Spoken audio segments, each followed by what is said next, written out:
на живот. Усложнението на грипа още повече заплашва здравето.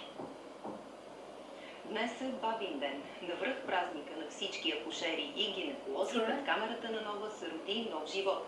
В първа АГ болница Света София днес празнуват, борейки се за всяка секунда за живите новородени.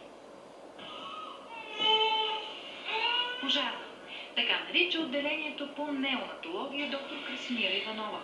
Никога не се знае кога ще се мобилизира целият наличен състав, за да спаси току-що роден живот. Борбата за детския живот е много тежка, много напрегната. Човек някой път може да простои 24 часа в отделението, но това са пак нашите ситуации, като в пожарната. И докато говорим с нея, настава наистина спешна ситуация. Сега отиваме към родилна зала, защото ще има секция. Може да видите как се ражда новия живот. Да. Заповядайте.